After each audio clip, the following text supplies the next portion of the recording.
ഓം ശ്രീ സായിനാഥായ നമഃ. ഓം സദ്ഗുരുവേ നമഃ. സദാസത്സ്വരൂപം ചിദാനന്ദകന്ദം ജഗത്സംഭവസ്ഥാനസംഹാരഹേതും സ്വഭക്തേച്ഛയാമാനുഷം ദർശയന്തം നമാമീശ്വരം സദ്ഗുരു സായിനാഥം. ജയ് സായിറാം. വന്ദേ ഗുരുപരമ്പര എന്ന യൂട്യൂബ് ചാനലിലേക്ക് എല്ലാ സജ്ജനങ്ങൾക്കും സ്വാഗതം.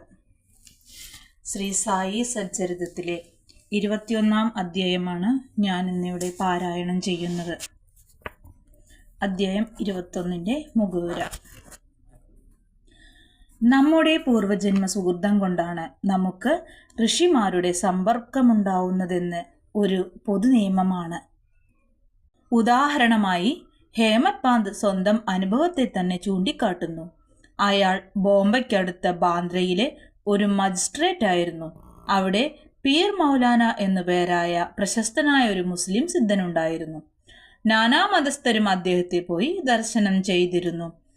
ഹേമത് പാന്തിന്റെ പുരോഹിതൻ അയാളോട് പീറിനെ പോയി കാണാൻ പലതവണ നിർബന്ധിച്ചു. പക്ഷെ എന്തെങ്കിലും കാരണവശാൽ പോവാൻ കഴിഞ്ഞിരുന്നില്ല.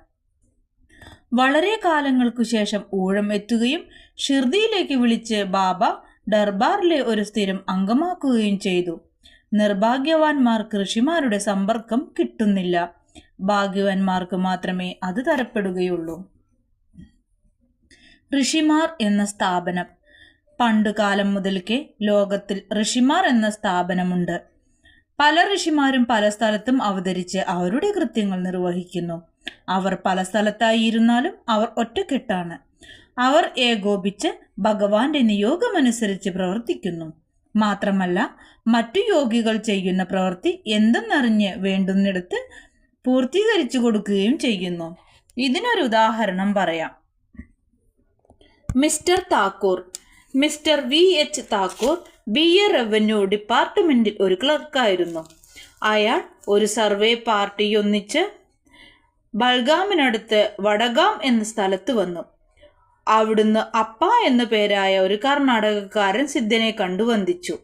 അദ്ദേഹം നിശ്ചൽ ദാസിന്റെ വിചാരസാഗരം എന്ന വേദാന്ത പുസ്തകത്തിൽ ഒരു ഭാഗം വായിച്ച് വിവരിക്കുകയായിരുന്നു. താക്കൂർ പോകാൻ ഒരുങ്ങിയപ്പോൾ അദ്ദേഹം പറഞ്ഞു, ഈ പുസ്തകം നിങ്ങൾ വായിക്കണം. എന്നാൽ നിങ്ങളുടെ ആഗ്രഹം സഫലീകരിക്കും. ഭാവിയിൽ നിങ്ങൾ ജോലി സംബന്ധമായി വടക്കോട്ട് പോകുമ്പോൾ നിങ്ങളുടെ ഭാഗ്യവശാൽ ഒരു മഹാസിദ്ധനെ കാണാനിടയാകും. അദ്ദേഹം ഭാവി മാർഗങ്ങൾ പറഞ്ഞു തന്ന് നിങ്ങളുടെ മനസ്സിന് ശാന്തി തന്ന് സന്തുഷ്ടനാക്കും. പിന്നീട് അയാളെ ജുംനാറിലേക്ക് സ്ഥലം മാറ്റി. അയാൾക്ക് നാനാഘട്ട് മല മുറിച്ചു കടക്കേണ്ടതുണ്ടായിരുന്നു. അത് ചെങ്കുത്തായ മലയായതിനാൽ ഒരു വാഹനവും പോവില്ല.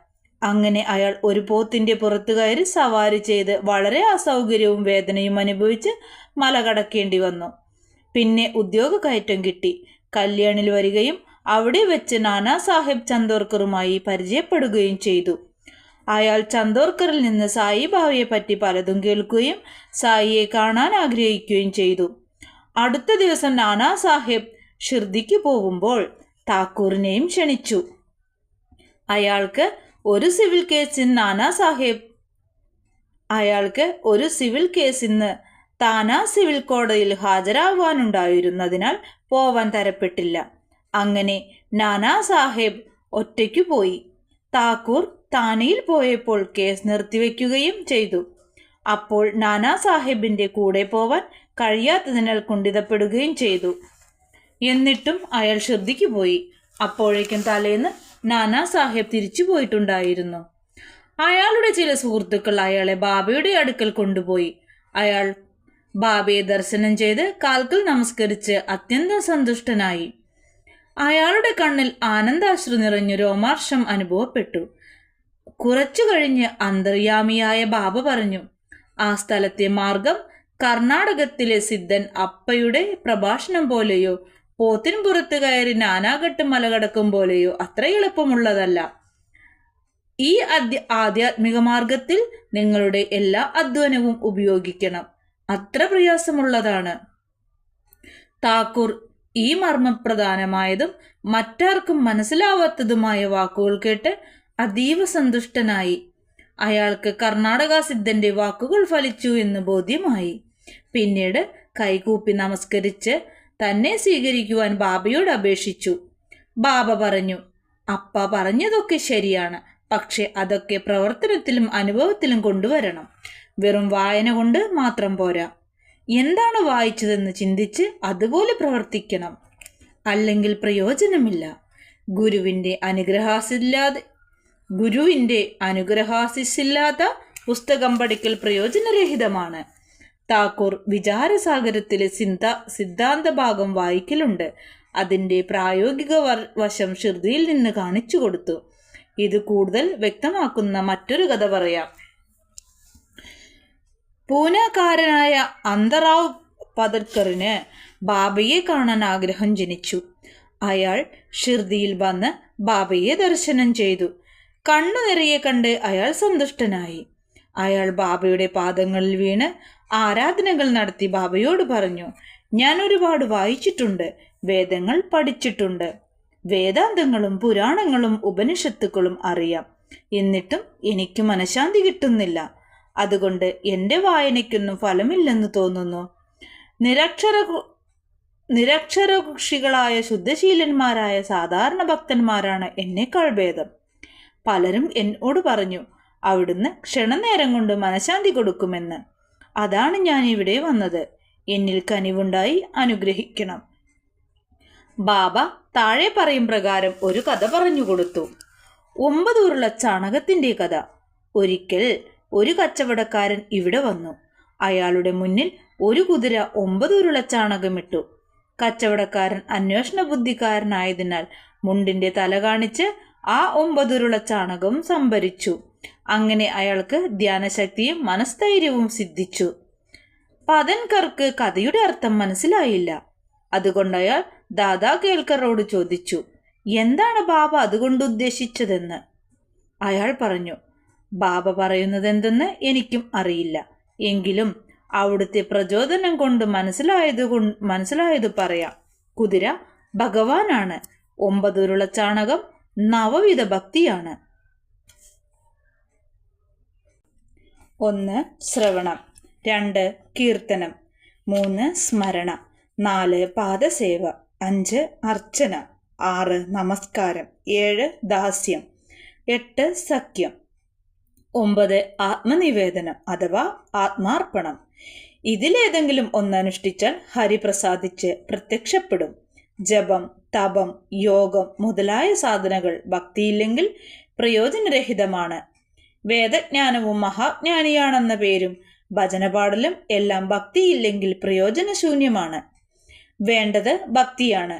നിങ്ങൾ സ്വയം സത്യാന്വേഷകനായ കച്ചവടക്കാരനാണെന്ന് സങ്കല്പിച്ച് നവവിധ ഭക്തി വളർത്തിയെടുത്താലും എന്നാൽ സ്ഥൈര്യവും മനഃശാന്തിയും ലഭിക്കും. പിറ്റേന്ന് പതൻകർ ബാബയെ നമസ്കരിക്കാൻ ചെന്നപ്പോൾ 9 ഉരുള ചാണകം പെറുക്കിയോ എന്ന് ചോദിച്ചു. താനൊരു സാധു മനുഷ്യനായതുകൊണ്ട് ബാബയുടെ അനുഗ്രഹമാണ് വേണ്ടതെന്നും എന്നാൽ എളുപ്പം പെറുക്കിയെടുക്കാമെന്നും അയാൾ പറഞ്ഞു. ബാബ അയാളെ അനുഗ്രഹിച്ച് ശാന്തിയും ക്ഷേമവും കൈവരട്ടെ എന്ന് പറയുകയും അത് കേട്ട് അയാൾ സംതൃപ്തനാവുകയും ചെയ്തു. പന്തർപൂരിലെ വക്കീൽ. ബാബയുടെ സർവ്വവ്യാപിത്വം എപ്രകാരം ബാബ തെറ്റുതിരുത്തി ജനങ്ങളെ നല്ല വഴിക്ക് നയിക്കുന്നുവെന്ന് കാണിക്കുന്ന ഒരു ചെറുകഥയോടുകൂടി ഈ അധ്യായം അവസാനിപ്പിക്കാം. ഒരിക്കൽ പന്തർപൂരിൽ നിന്നൊരു വക്കീൽ ഷിർദിയിൽ വന്ന് ബാബയെ നമസ്കരിച്ച് ചോദിക്കാതെ തന്നെ ദക്ഷിണ കൊടുത്ത് ബാബ പറയുന്നത് കേൾക്കാൻ മസ്ജിദിന്റെ ഒരു മൂലയിൽ ഇരുന്നു. ബാബ അയാളുടെ നേരെ തിരിഞ്ഞു പറഞ്ഞു, ജനങ്ങൾ എത്രമാത്രം ദുസാമർത്ഥ്യക്കാരാണ്.